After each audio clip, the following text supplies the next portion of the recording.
Él ignoró los lamentos de su madre, hasta que descubrió algo que cambió para siempre su destino.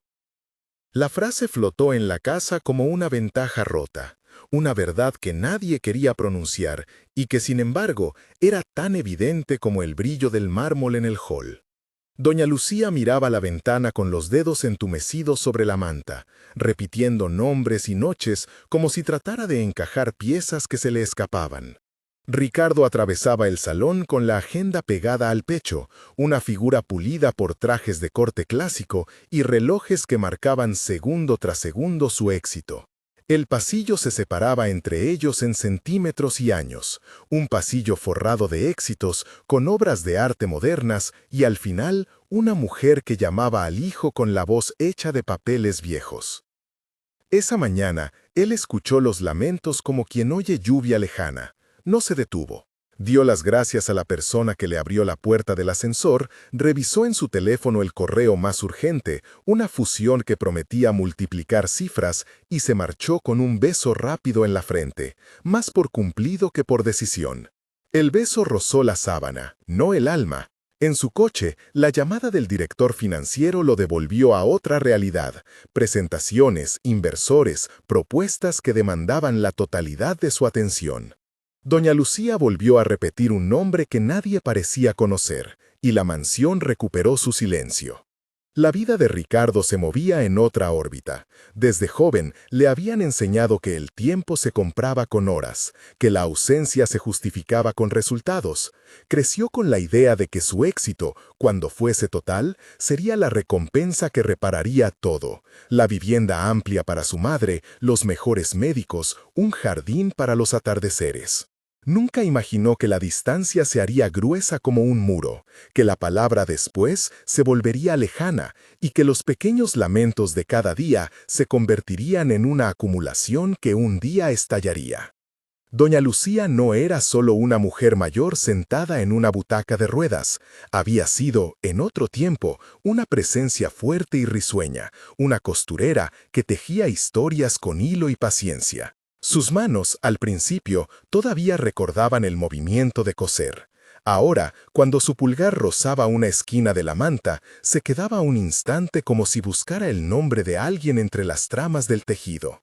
Decía: «Él volvió», en voz baja, con la certeza de quien cree ver sombras desplazarse en la pared. Y a veces se reía sin motivo aparente, otras veces se cubría la boca como si quisiera callar un grito. El personal de la casa estaba dividido en lealtades invisibles. Ana Paula, la nora, se movía entre el recibidor y la cocina con la eficiencia de quien cree que la apariencia puede contener todo. Sus manos eran frías cuando tocaban la taza del café, su voz medida. A su lado, el asistente viejo, Geraldo, hacía todo con el cansancio de los años y la culpabilidad de quien miró demasiado tiempo hacia otro lado. La marcha de su vida ordenada y el silencio del personal mayor se interponían entre la realidad de la enfermedad y la narrativa oficial. «Es la edad, son olvidos», se repetía como un mantra para dormir incómodas verdades. Cuando Mauro llegó, nadie auguró que su presencia sería el hilo que desataría el ovillo. No era un héroe en capa ni un investigador entrenado. Era un hombre joven con manos grandes, mirada atenta y una paciencia que parecía de otra época. Su currículum no impresionaba, pero su actitud sí. Observaba cada rincón con la calma de quien no tiene prisa por apropiar victorias ajenas. Lo contrataron por recomendación de un conocido. «Cuida bien, es paciente», le dijeron. Mauro aceptó el trabajo por necesidad y por la extraña sensación de que el silencio de aquella casa necesitaba oídos nuevos. Los primeros días, Mauro se limitó a aprender los hábitos. Tomó nota de los horarios de medicación, de los nombres de los fármacos en la pizarra de la cocina y del modo en que las pastillas se servían en pequeñas bandejas por la mañana. Su rutina fue meticulosa: temprano preparar la sopa, mediodía acompañarla a la terraza, tarde ordenar la mesa. Pero las manos de Mauro también empezaron a notar pequeñas irregularidades. Frascos sin etiqueta en la basura, cajas de pastillas en lugares distintos a los indicados, sobres abiertos que parecían haber sido manipulados. Eran migas al principio, migajas que no siempre dicen la historia completa, pero que hacen ruido si alguien las escucha. Doña Lucía había tenido episodios de confusión desde hacía meses. Había mañanas luminosas en las que recordaba el nombre de Ricardo con ternura, y otras en las que no reconocía la foto de su propio hijo en la repisa. A veces, al anochecer, las voces del pasado la visitaban con la dureza de relámpagos. «La llevaron aquella noche», murmuraba. Y entonces su respiración se aceleraba, la frente se le arrugaba y buscaba con la mirada una oscuridad que solo ella parecía ver. Mauro fue donde Geraldo, con la cautela de quien no quiere crear tormentas sin fundamento. Le mostró, en su teléfono, las fotos que había tomado. Un frasco con etiqueta borroneada, otra caja con un polvo que no coincidía con lo escrito, una bandeja de medicación con pastillas movidas. Geraldo, que conocía los rincones de la casa como los surcos de su mano, frunció el ceño. Contuvo la respuesta por un momento. Había tolerado mucho, pensó, pero a esta casa le habían quitado algo más que las arrugas de la pared. ¿Y lo dijiste a alguien?, preguntó Mauro, con voz baja, casi en confidencia. A la señora Ana Paula algunas veces, respondió Geraldo, pero ella siempre está con 1000 cosas. Y Ricardo está en otra ciudad. Esa noche, doña Lucía tuvo un episodio que nadie esperaba. Mauro la encontró en el pasillo, las manos aferradas al borde de la alfombra, la mirada extraviada como si el salón fuera un paisaje que no le pertenecía. Llamó a Geraldo y entre los dos la pudieron acomodar. Mauro escuchó que murmuraba una dirección. Querían llevarlo. No dejé que se lo llevaran. ¿Yo qué?, pensó Mauro. ¿A quién? ¿Qué niño? ¿Por qué ahora, en esta edad? El murmullo hebrao en la casa como una sombra sin nombre. A la mañana siguiente, cuando Ricardo regresó por una reunión corta, Mauro intentó hablar con él. Lo encontró en el estudio central, rodeado de pantallas, con la mirada agotada de quien duerme dentro de la agenda. «Señor, con su permiso», dijo Mauro, sosteniendo un sobre amarillo que encontró bajo el cojín de la sala. «He estado revisando. Encontré esto bajo la cama de la señora». Ricardo rozó el sobre con la punta de los dedos, apenas un gesto. Dejó que pasaran 4 llamadas más y tomó el sobre como quien recoge un objeto decorativo. No tenía intención de abrirlo allí, en medio de su mundo inmediato. «Después, Mauro», dijo, «más tarde, puedes dejar el informe en mi despacho». El informe. Esa palabra protegía con suavidad el abismo entre lo que debía hacerse y lo que se hacía. Mauro sintió la molestia de la indiferencia como un frío. No insistió. Aprendió, en la casa, que hay órdenes que caen y se rompen en el aire. Después de que Ricardo se fue de nuevo, Ana Paula reaccionó con la precisión de quien teme la exposición. Revisó las cosas, reorganizó los medicamentos como quien reordena un discurso. Habló con los empleados con una puntualidad que sonaba a control. Los corredores volvieron a su silencio, pero las piezas seguían moviéndose debajo de la alfombra. Una noche, doña Lucía se levantó y fue hacia el jardín. La encontraron horas después, sentada sobre un banco, con las manos temblando mirando la luna. Dijo el nombre de una persona que nadie había oído antes: Cayo. Su voz era una grieta en el muro de su memoria. Mauro sintió que cada palabra de ella era una ficha que podía caer sobre otras fichas y formar una imagen distinta. El primer conflicto real no vino de un informe médico ni de una escena pública. Fue un frasco roto en el piso del baño a las 3 de la mañana. Mauro lo vio, lo recogió, lo fotografió. Las pastillas estaban regadas y una etiqueta pegada en el interior del frasco tenía una caligrafía que no era de la residencia médica, ni del asistente. Había una nota escrita a mano: no más tarde de las 10. Era una orden sin remitente. Cuando explicó esto a Ana Paula, su respuesta fue lenta, medida, como si midiera las consecuencias.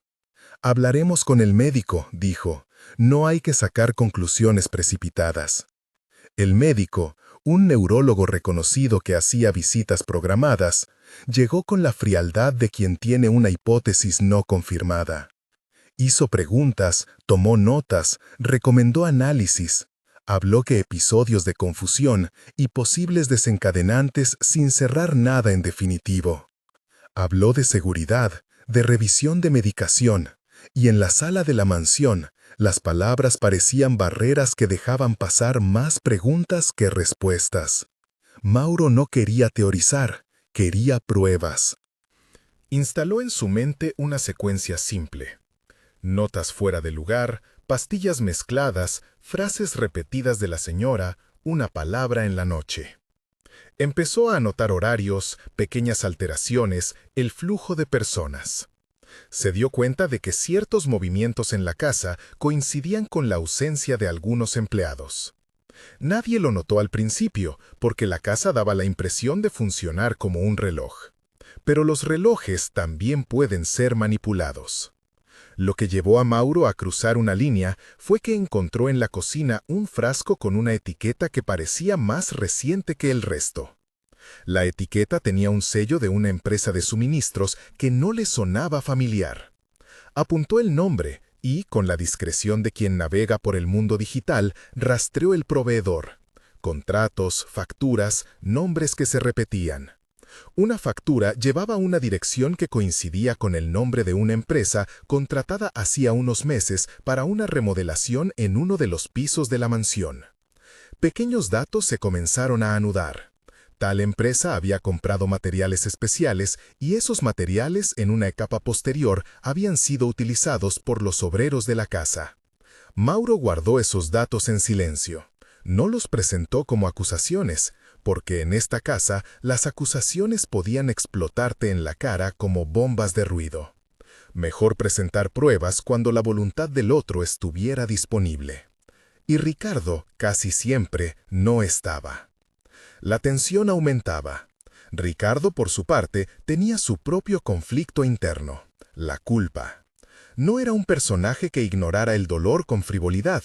Había razones que le daban amparo a su suerte. Una infancia de carencias que le prometía reparar el mundo con éxito, una madre que lo había protegido con uñas y dientes. Su ambición, que le había pagado lujos y le había comprado silencio, ahora le era una losa. Cuando la oficina cerraba y las luces en la ciudad se hacían un pañuelo de estrellas, a veces, en su cama, veía la figura de su madre con un gesto de reproche que no necesitaba palabras para herirlo. Una mañana volvió temprano por una falsa alarma de reunión. Encontró al jardinero sacando un saco de cemento, a Ana Paula al teléfono con voz contenida, a Mauro con la frente sudada sosteniendo una libreta. Doña Lucía estaba más callada. Había perdido la claridad del día. La mirada se le había encendido con un temor que nadie supo nombrar.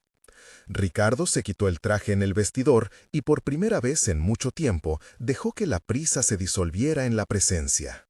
Se acercó a su madre, se sentó a su lado y la miró sin el abrigo del trabajo.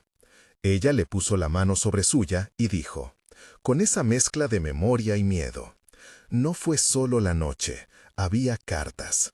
Tenía miedo de alguien que conocías. Su voz se quebró en la frase final. Ricardo sintió que algo se le venía encima, pero no entendió hasta dónde alcanzaría esa sombra. Esa misma tarde, Mauro encontró debajo de la cama de doña Lucía una caja de madera. No era la clase de caja que se deja en un cuarto sin historia. Estaba cubierta de polvo, con una bisagra corroída y una llave oxidada que todavía pendía. La caja parecía un relicario de tiempos pasados. Mauro la llevó al cuarto de limpieza y la abrió con cuidado. Dentro había cartas amarillentas, fotografías en blanco y negro, un recorte de periódico con una noticia antigua que contaba la búsqueda de un bebé desaparecido, y varias anotaciones en la caligrafía temblorosa de doña Lucía. Las fotos mostraban a una mujer joven con una sonrisa valiente sosteniendo a un niño envuelto. En otra imagen, un hombre miraba desde la distancia, con una expresión que podría interpretarse como amenaza. Entre las cartas, una sobresalía. Era dirigida a «mi hijo», con palabras que no estaban fechadas, pero que hablaban de protección, de noches rotas, de un intento fallido de arrebatarle la criatura en la oscuridad. Decía algo como: «Me dijeron que regresarían. Yo no lo permití. Te prometo que siempre te busqué con mis manos». Las letras terminaban con una firma ilegible y una palabra subrayada: nunca. Mauro la leyó 2 veces y luego la dejó sobre la cama, temblando.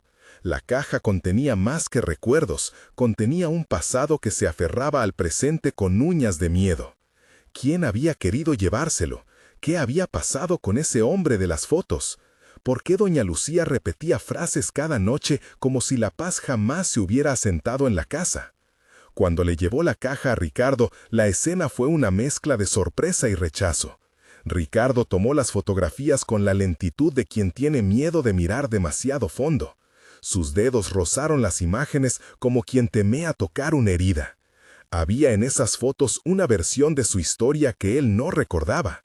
En la carta, su nombre no aparecía, pero la frase «mi hijo» orbitaba su vida de manera implacable. Podía ser cierto que en algún momento algún desconocido había intentado arrebatarle la vida. ¿Qué miedo guardaba esa mujer que ahora está en una silla de ruedas a su lado? Ricardo empezó a tirar de un hilo que lo llevó a otra parte que no esperaba. En una de las cartas había un recibo.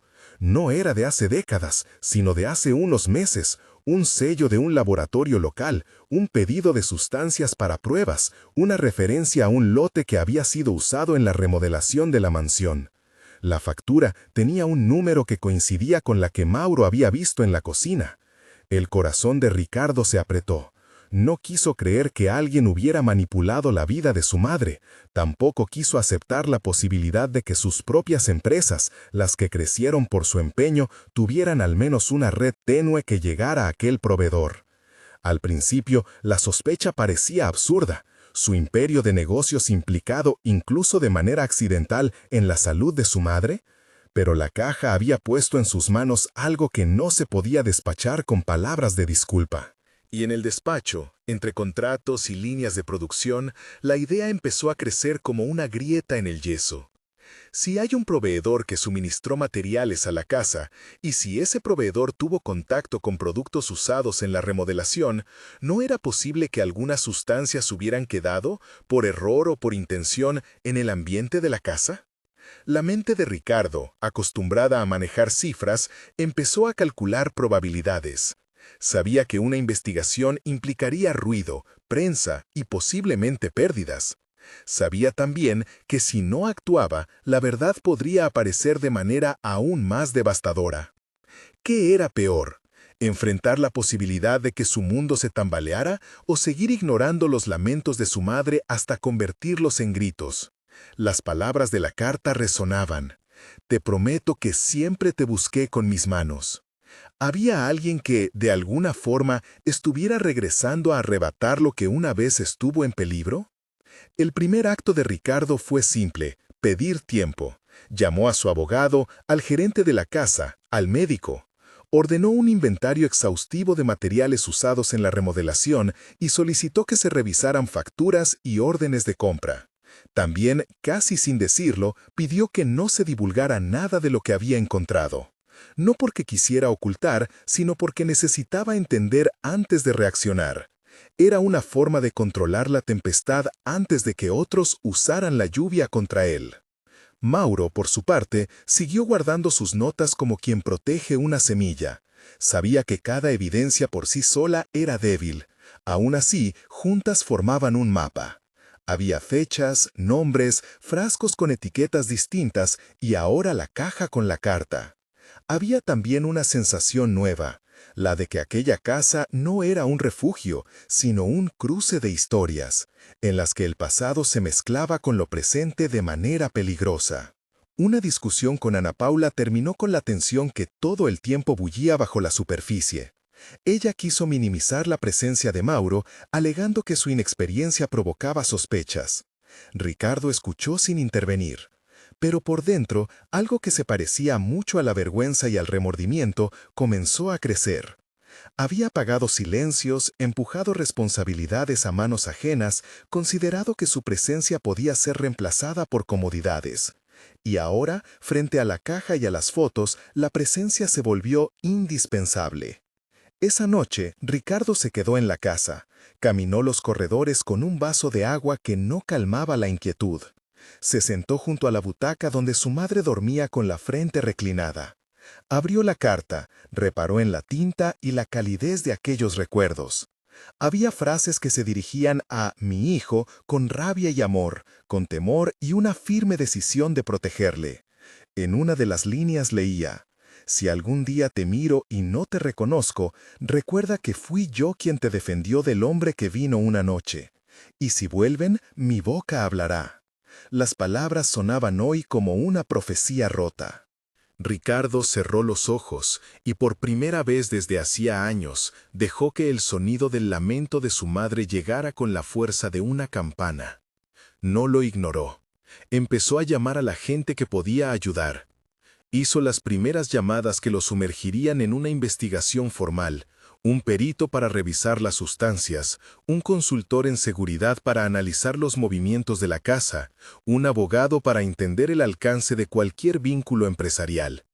Antes de que la noche se acabase, Mauro le entregó algo más. Una fotografía sacada desde una cámara oculta improvisada en la despensa, donde se veía a una figura de espaldas con un maletín entrando en la casa una tarde de hace semanas. La imagen no era clara, pero la corbata asomaba y la sombra proyectada en el suelo tenía la manera de alguien que sabía cómo moverse sin ser visto. Nadie en la casa reconoció la figura, nadie menos Ricardo. La tensión subió como una marea. Había cosas por ordenar, personas por interrogar, pruebas por recopilar. Y había una certeza que se hacía luz dentro de Ricardo. El abandono no era solo de tiempo. Había negligencias, errores y tal vez intenciones. Todo lo que él había construido podría estar enredado en una red que venía de lejos, que tocaba el pasado de su madre y la presentaba en su propio presente como una herencia amarga. La casa, esa noche, suspiró. Las cortinas se movieron con una brisa que venía de no saberse dónde. Doña Lucía volvió a murmurar el mismo nombre, Cayo. Y en la cabeza de Ricardo la palabra se clavó como un alfiler que necesitaba ser tirado. ¿Quién era Cayo? ¿Era el hombre de la foto? ¿Un empleado, un proveedor, un desconocido ligado a esas cartas antiguas? ¿O alguien cuyo nombre había cambiado pero cuyo rostro persistía en la memoria de su madre como una marca indeleble? No había respuestas completas, solo indicios que se entrelazaban. La investigación comenzaba a andar sus primeros pasos, como quien entra en un bosque en el que sabe que hay un sendero, pero debe distinguirlo entre hojas y raíces. Ricardo, que hasta entonces había evadido el ruido de los lamentos, se halló en el punto en que la indiferencia ya no era opción. Tenía ante sí una caja con cartas, una factura que coincidía con un proveedor, un frasco con etiqueta extraña y una fotografía borrosa. Pequeñas piezas que juntas podían armar una verdad capaz de quebrar el equilibrio de su vida. Y mientras el reloj del vestíbulo marcaba las horas con la misma indiferencia con la que él había vivido, la primera chispa de un cambio real prendía. El hombre que ignoró los lamentos había decidido por primera vez escuchar con todo lo que tenía. El descubrimiento no solo movía papeles, movía su destino. Pero aquello era solo el comienzo. Había puertas que aún no se habían abierto, pruebas que esperaban ser encontradas y una sombra, la del pasado, que no estaba dispuesta a quedarse en silencio. Esa madrugada dejó en la mesa del despacho, junto a la carta y las fotos, una lista de nombres. Entre ellos, Cayo y la empresa proveedora que aparecía en la factura. Ricardo escribió también la palabra responsabilidad y debajo, en letra más pequeña, no todo es culpa mía, pero todo está en mis manos. Cerró la tapa de la caja con más fuerza de la debida y la llevó a su habitación. No era la paz la que buscaba, era la posibilidad de conocer, de enmendar, de enfrentar. En el exterior, la ciudad continuaba latente. El brillo de los rascacielos contraponía con la penumbra de la casa que por primera vez en mucho tiempo había decidido mirar su propio interior. La voz de doña Lucía se perdió en el sueño, y en su garganta quedaron fragmentos de memoria que ahora pedían una atención nueva. Ricardo había comenzado a caminar hacia algo que lo arrancaría de la comodidad del éxito, la verdad. Y en el umbral de esa verdad, mientras el amanecer todavía no clareaba, la casa respiró hondo. La implicación de un proveedor, el rastro de una carta, la figura borrosa de una foto, eran piezas de un rompecabezas que exigía ser armado. La responsabilidad ya no podía ser esquivada. Algo había cambiado para siempre su destino. Pero antes de que la tormenta se desatara, habían pasos que dar, personas que interrogar y puertas que abrir. Y en el próximo día, cada uno de esos pasos empezaría a contar. El día abrió con una luz gris que no prometía certezas. Ricardo revisó la lista sobre la mesa del despacho como quien repasa una cuenta pendiente. Había marcado nombres, números de factura y la palabra que se le hacía mantra: responsabilidad. No era una emoción cómoda, era pesada como un metal frío. A su alrededor, las pantallas mostraban gráficos que por primera vez dejaron de importar. Había algo más urgente: entender quién había erosionado la casa donde su madre vivía. Llamó a la persona que podía encargarse del análisis químico y ambiental, una firma independiente con técnicos que no estaban atados a proveedores ni a intereses empresariales. Pidió que vinieran cuanto antes, que tomaran muestras del aire, del polvo, de las paredes de la sala que doña Lucía no abandonaba nunca. No quiso que fuera una decisión ruidosa, quería certezas antes de exponer nombres. Sabía que una acusación prematura podía destrozarlo todo sin reparar nada. Así que pidió pruebas. Mientras esperaba los resultados, Ricardo comenzó a ordenar dentro de la casa lo que aún quedaba por ordenar. No para ocultar, sino para entender: facturas, órdenes de compra, contratos de la remodelación. Su equipo legal empezó a revisar correos, llamados, recibos. Mauro no dejaba de anotar. Había adoptado una disciplina casi inquisitiva: horarios, rostros, movimientos. Su libreta se llenó de trazos precisos que, poco a poco, componían un mapa. El primer hallazgo tangible vino en forma de día corriente. Una foto tomada por la cámara improvisada de la despensa mostró, nítido esta vez, un perfil que se repetía en la memoria de doña Lucía. En la imagen, un hombre de traje entraba con una caja, hablaba con el encargado y se marchaba. Llevaba un anillo con un sello que siempre aparecía en las viejas fotografías encontradas en la caja de madera. Era un detalle pequeño, casi insignificante para cualquiera. Para Ricardo y Mauro fue una hebra que conectaba dos tiempos. Ricardo pidió a Mauro que hiciera lo siguiente con sigilo: rastrear los movimientos de los proveedores durante las semanas posteriores a la remodelación. Era un trabajo de detective doméstico, pero con herramientas modernas. Registros de entrega, números de matrícula, huellas en el servicio de recepción. Lo que parecía un puzzle, pieza a pieza, comenzó a tomar forma. Hubo coincidencias que ya no podían ser casuales. La misma empresa apareció en varias facturas. El mismo punto de entrega figuraba en órdenes distintas. Y en uno de los albaranes, una firma que correspondía a la persona que había recibido los materiales en la casa durante una jornada en la que Ana Paula no estaba. Ana Paula, al principio, reaccionó con la prudencia de quien aún busca proteger lo que se tiene. Pero la evidencia no conocía misericordia. Cuando la filtración de polvo químico apareció en un informe preliminar de laboratorio independiente, clasificada como posible presencia de compuestos volátiles asociados a aditivos utilizados en morteros y selladores, la situación dejó de ser solo una sospecha doméstica. El informe no afirmaba diagnósticos ni culpabilidades, hablaba de trazas, de patrones que debían ser investigados a fondo. Posible vínculo, decía el documento. Y esa fórmula contenía toda la responsabilidad que Ricardo necesitaba para actuar. La reacción pública no tardó en aparecer, pero Ricardo la manejó con la cautela que le exigían sus propias dudas.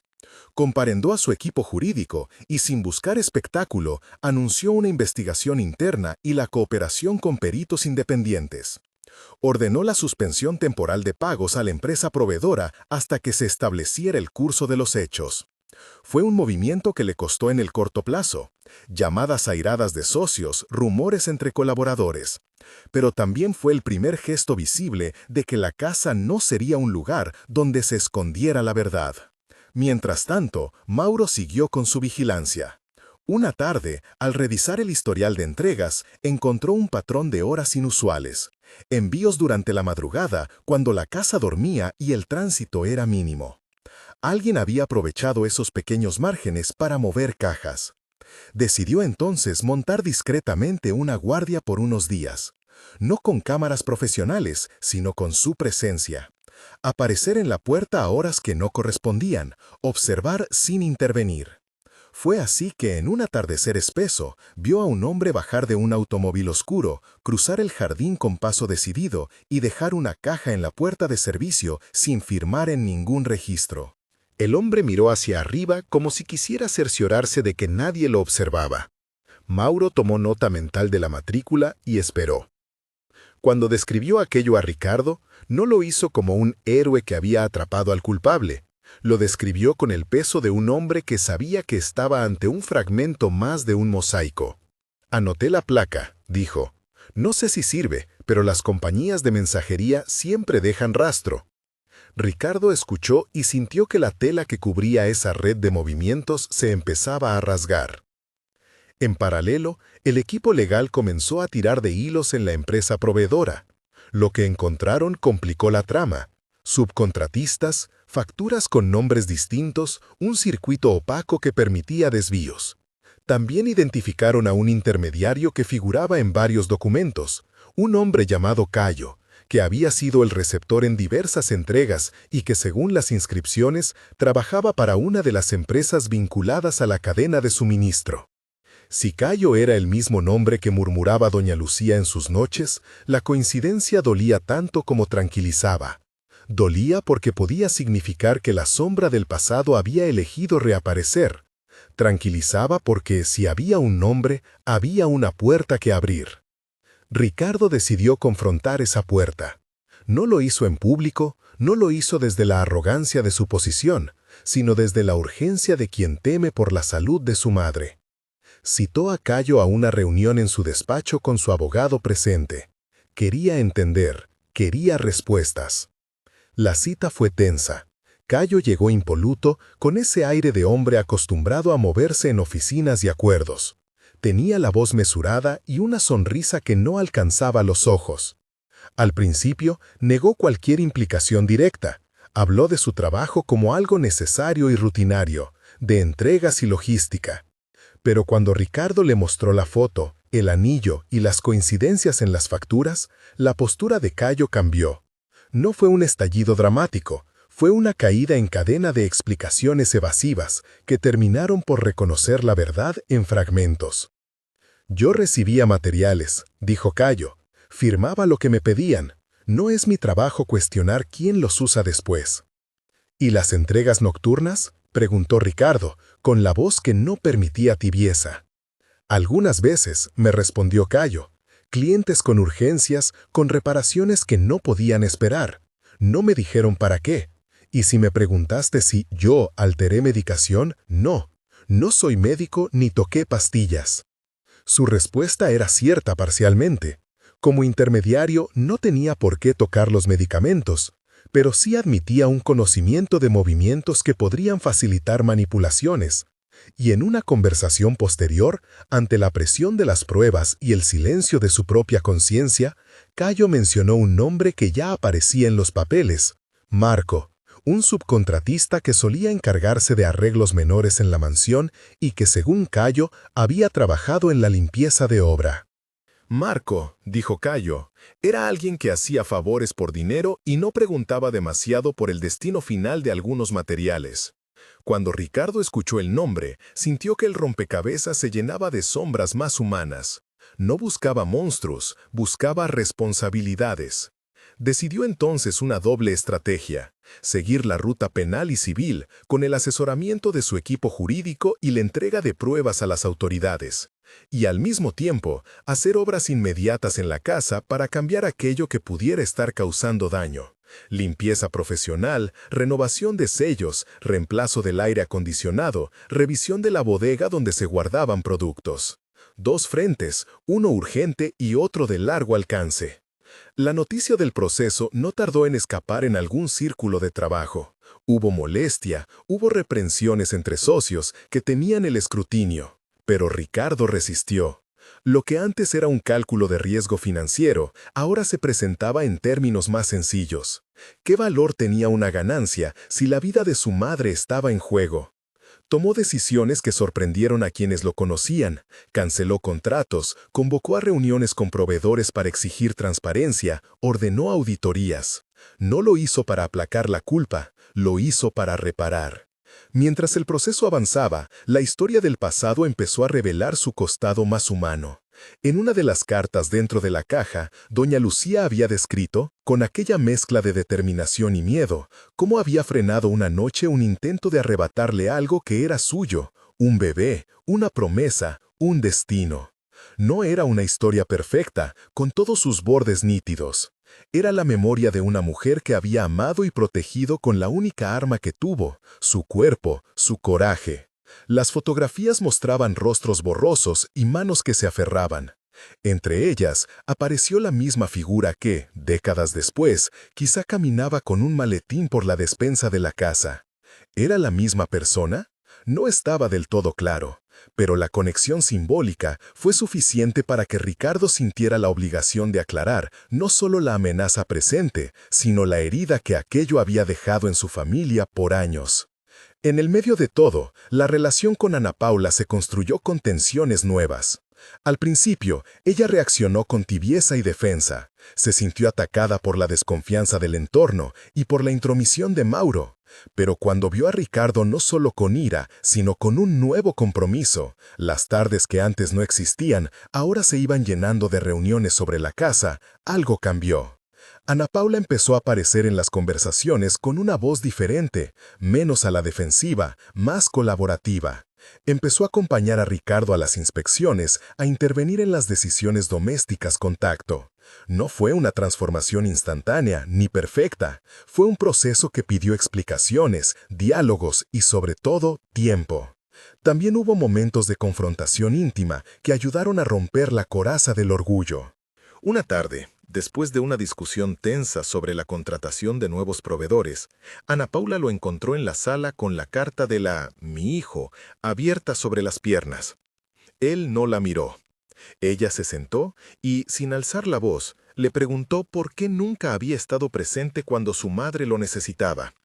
No buscó excusas, buscó una respuesta humana. Ricardo respiró hondo y habló con la honestidad que la culpa puede arrancar. Creí que lo resolvería todo con dinero, dijo. Pensé que arreglar la vida era comprar seguridad, comprar tiempo. No comprendí que lo que ella más necesitaba era mi presencia. Y ahora que lo veo, ya no puedo volver atrás. Ana Paula lo miró, y en sus ojos hubo una mezcla de cansancio y comprensión. No se convirtió en su aliada por dramatismo. Eligió acompañarlo porque, en el fondo, ambos querían lo mismo: reparar lo que se había roto. Conforme la investigación avanzaba, las piezas materiales se hicieron más sólidas. El peritaje final del laboratorio independiente confirmó la presencia de trazas consistentes con los materiales usados en la remodelación en las zonas donde se detectaron episodios de confusión en Doña Lucía.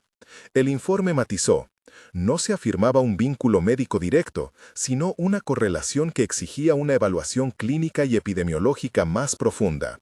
Posible vínculo, repetía la terminología técnica.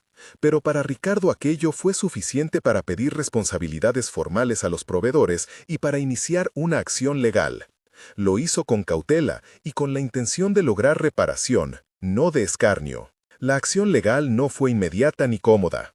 Hubo negociaciones, abogados que buscaban acuerdos, llamados que amenazaban con sacar la historia a la prensa. Ricardo optó por la transparencia controlada. Entregó a las autoridades todo lo que tenía, solicitó que se abriera una investigación penal y civil y ofreció al mismo tiempo colaborar en el estudio de otros casos similares. No quería que la responsabilidad se diluyera en secreto, la quería convertida en lección. Firmó la solicitud para que su empresa participara en un programa de auditoría y control de suministros, acorde a una nueva política de transparencia. Fue un gesto de riesgo económico, sí, pero también de coherencia personal. En los días que siguieron, ocurrieron cosas inesperadas. El subcontratista Marco fue localizado por las autoridades. Su testimonio no fue limpio. Reconoció que había recibido dinero por favores y que a veces dejaba cajas sin control cuando había alguien que pagaba más. Dijo que había trabajado para diversos proyectos y que no siempre entendía las consecuencias de lo que hacía. Al declarar, tambaleó entre la culpabilidad y el miedo. No se intentó construir un villano perfecto, se trató de un hombre con faltas, presiones y facilidades. Las autoridades procedieron con detenciones administrativas y abrieron líneas de investigación sobre la cadena de suministros. Algunas personas fueron suspendidas de sus cargos, otras despedidas. La empresa proveedora fue citada para brindar explicaciones. Surgieron sanciones administrativas. Sin embargo, la justicia no fue instantánea ni completa. Hubo procesos, audiencias y pruebas que debían cotejarse. El sistema judicial siguió su curso, con la lentitud que tiene cualquier intento serio de establecer responsabilidades. Mientras tanto, Ricardo decidió no esperar que la ley lo reparara todo. Tomó decisiones concretas en su vida cotidiana. Redujo su agenda, delegó funciones que antes controlaba personalmente y empezó a pasar horas en la casa. No porque creyera que con su presencia todo se curaría, sino porque, en la práctica, su ausencia había contribuido a la soledad que dejó espacio a la negligencia. Las mañanas se convirtieron en momentos de cuidado. Ricardo aprendió a preparar el café de su madre, a sentarse con ella en el jardín y a escucharla relatar las historias que la mente le regalaba en fragmentos. A veces no reconocía a su hijo, otras veces lo llamaba por el nombre que la vida le había dado. Había días de lucidez y días de confusión. En cada uno de ellos, él se sentaba. No todos los gestos fueron perfectos. Había frustración, cansancio, episodios de impotencia. Pero la constancia empezó a tejer una nueva relación. Doña Lucía, que antes decía «él volvió» con temor, ahora a veces decía «mi hijo» con ternura, y la palabra era un bálsamo para ambos. Mauro fue una presencia constante en esa transformación. No solo por su papel de cuidador, sino porque su mirada siguió siendo atenta y humilde. A menudo traía pequeñas sorpresas, una planta fuera de lugar que sabía alegrar el salón, una hoja de un libro que leía a la señora para entretenerla. Había aprendido a ver la casa con ojos distintos, ya no solo como un lugar de servicio, sino como un organismo con necesidades. Sus reportes seguían siendo valiosos, su pacienciosa constancia una lección. La nueva dedicación de Ricardo también tuvo un reflejo público. Lanzó, con el apoyo de su equipo, una iniciativa que llamó Fundación Lucía, un proyecto pensado para ayudar a familias en situaciones de descuido o negligencia derivada de fallas en suministros y remodelaciones mal gestionadas, y para ofrecer apoyo a personas mayores que vivían en hogares donde la seguridad edilicia no era óptima. No fue un acto de expiación teatral, fue una decisión concreta: destinar parte de sus recursos para financiar revisiones edilicias gratuitas, asesoría legal y asistencia a quienes no tenían voz. La fundación no resolvía la herida íntima de su propia familia, pero permitió que el dolor de su casa se transformara en acción. Personas que habían vivido situaciones parecidas encontraron ayuda. Vecinos se acercaron a agradecer la iniciativa. Otros lo miraron con escepticismo. Ricardo aceptó ambas reacciones con humildad. Sabía que el gesto no borraba su pasado de ausencias, pero creía que la responsabilidad contenía una obligación de reparación que debía ir más allá de su hogar. En una de las audiencias, cuando algunas de las piezas del caso se estaban empezando a ordenar, Ricardo tuvo que enfrentarse en persona a Cayo. La sala de reuniones estaba llena de tensión. Cayo no era un monstruo epatante, era un hombre que, al verse acorralado por hechos y confesiones, empezó a relatar un mosaico de presiones. Hubo órdenes que le llegaron desde arriba, favores que se socializaban y un sistema de complicidades que hacía fácil eludir controles. No fue una disculpa que borrara nada, fue la verdad parcial de un engranaje. En ese momento, Ricardo eligió la firmeza con la posibilidad de comprensión. No permitió que se banalizara la responsabilidad, pero sí comprendió que la cadena podía incluir a personas que actuaron por necesidad o miedo. Pidió que se investigara a fondo, que se llegara a quienes daban órdenes y no solo a quienes ejecutaban. Fue una decisión difícil, no buscar la venganza, sino la desarticulación de un sistema que permitía corrupciones pequeñas que terminaban causando daños grandes. El proceso legal siguió su curso. Hubo sanciones administrativas, advertencias públicas y la empresa proveedora aceptó, en buena parte, revisar sus procesos y pagar indemnizaciones parciales a las familias afectadas. No todo se resolvió en un solo gesto. Mucho quedó por hacer en tribunales y en los planteamientos éticos de la industria. Lo cierto es que la exposición de la situación provocó cambios. Si algo demostró la experiencia, fue que la verdad, aunque lenta, abre caminos para la reparación. En el ámbito íntimo, la relación entre Ricardo y su madre empezó a recomponerse de manera más profunda. Hubo noches largas de conversaciones, donde doña Lucía rememoraba sus días de juventud y las pequeñas batallas que había ganado.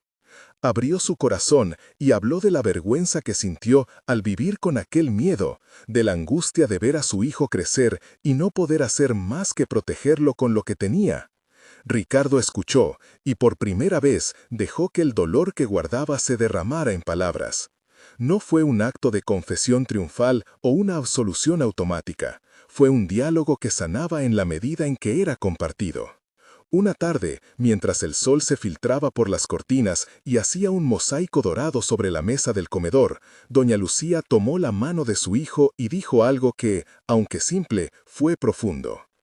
«No puedo prometerte que olvidaré las noches», dijo, «pero quiero que sepas que hice lo que creí correcto. Te quería con todas mis fuerzas». Ricardo, con la voz quebrada, respondió con lo único que sabía ofrecer en ese instante, su presencia. Hubo pequeños rituales nuevos que empezaron a marcar los días. Ricardo, que antes valoraba los tratos y los acuerdos, aprendió el gusto de la rutina cotidiana. Sacar a la madre al jardín a la hora en que el sol dibuja los contornos de la tarde.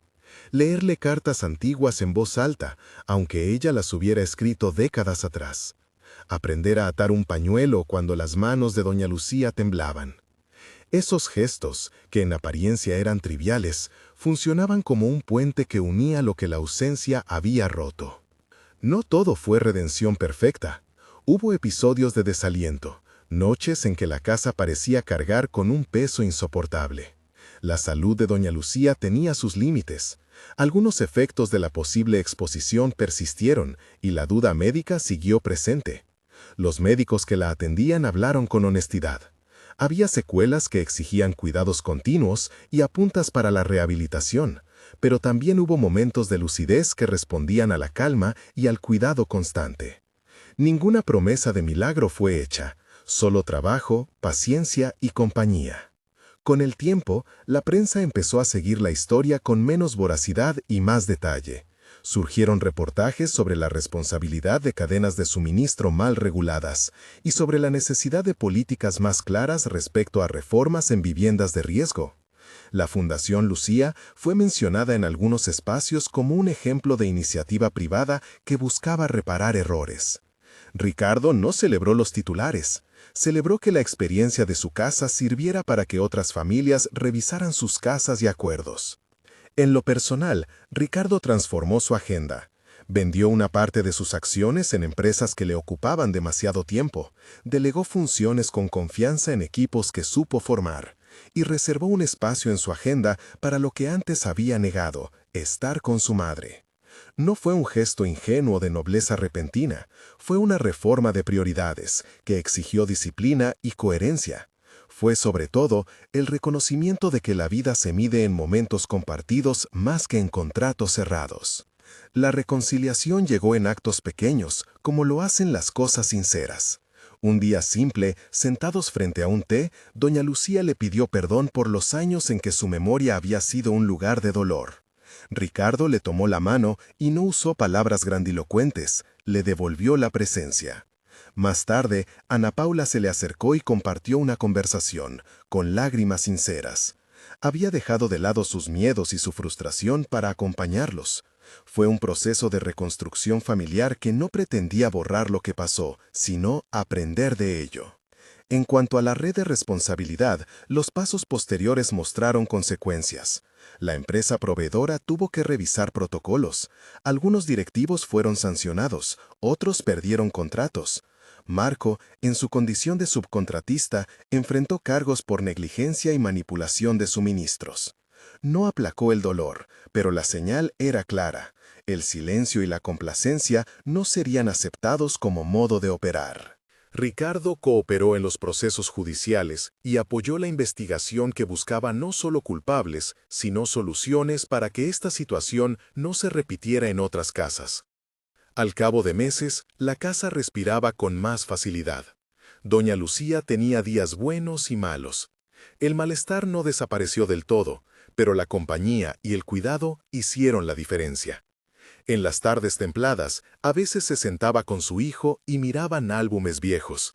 Reían y a ratos la memoria devolvía fragmentos de aquel intento de arrebatamiento de su pasado que ahora, con la verdad a medias desenmarañada, no parecía tan monstruoso como una amenaza que pesa al borde de la noche. Ricardo entendió que su destino efectivamente había cambiado. No fue un giro espectacular en el que la culpa se borrara de un plumazo. Fue un proceso que transformó su sentido de lo valioso. La presencia por sobre la productividad. La reparación por sobre la ocultación. El deber por sobre la satisfacción inmediata. Aprendió que la riqueza de la vida está en las manos que se entrelazan, en los cafés compartidos, en las cartas leídas en voz alta para devolver sentido a recuerdos que el tiempo intenta borrar. La última escena antes del cierre contó con una mesa puesta sencillo, pan casero, café tibio, una manta que doña Lucía acariciaba como si tejiera la calma. Ricardo se sentó y la miró. No hubo explicación extensa. Ella, con su voz quebrada por la edad, pero firme en la intención, le dijo: «Gracias por venir a quedarte». Él sonrió, sin circunloquios. «Gracias por esperarme», respondió. La verdad que los había sacudido no desapareció, ni era su intención que lo hiciera. Pero la justicia había empezado a caminar, y con ella vino la posibilidad de reparación no solo para doña Lucía, sino para otras mujeres y hombres cuyas voces se pierden en los pasillos de casas demasiado grandes. La Fundación Lucía creció en programas, no en notoriedad. Hubo talleres de prevención, revisiones gratuitas y asistencia legal para familias que no tenían recursos.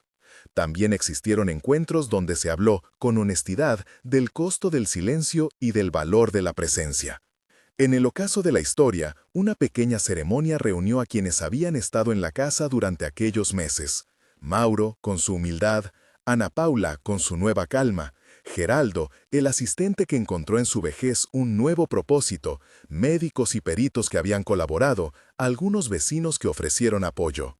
No fue un acto de triunfalismo, sino una reunión discreta para cerrar un capítulo doloroso y abrir otro en el cual la responsabilidad y el cuidado serían la guía. La lección se repitió en palabras sencillas. La vida no se arregla con cheques, se repara con acciones. Y las acciones, cuando son sostenibles, multiplican efectos. Ricardo aprendió a medir su éxito con un patrón distinto, ya no solo por lo que su empresa ganaba, sino por el cuidado que su familia y su comunidad recibían. No fue una conversión religiosa espectacular, sino un cambio ético y humano, por momentos sostenido por la fe en forma íntima que le dio fuerza para persistir. Comprendió, en su propio silencio, que la fe puede ser un motor humilde para sostener decisiones cuando el corazón exige coherencia. Al finalizar la tarde, mientras la casa se preparaba para el sueño, doña Lucía tomó la mano de Mauro y luego la de su hijo. Miró las paredes que habían presenciado tantos tiempos y, con un suspiro, dejó que su mirada se posara en la pequeña ventana donde entraba la última luz. Allí, en ese rincón, había un hilo que conectaba el pasado y el presente. No todo quedaba resuelto, quedaba trabajo, visitas al médico, terapias, denuncias en curso y sanación lenta. Pero había algo que no era menor. La verdad, por dura que fuera, había sido escuchada. Y donde la verdad entra, la vida tiene posibilidad de enmendarse. La historia de la mansión y sus secretos se cerró en ese punto no como un final glorioso, sino como el comienzo de un camino nuevo. Ricardo, que había ignorado los lamentos de su madre durante años, ahora los escuchaba y los transformaba en acción. El descubrimiento que cambió su destino no fue una llave mágica, sino un llamado a responsabilizarse, a reparar, a acompañar. Fue la comprobación de que la presencia, sostenida y cotidiana, puede tener el peso de una justicia que cura. Si esta historia te habló, compártela con alguien que necesite recordar que las personas mayores merecen atención y que la verdad, aunque tarde, puede mover destinos. Comenta quién en tu vida necesita que te quedes un poco más hoy. Porque a veces lo que salva no es un gran gesto heroico, sino una mano que no se retira.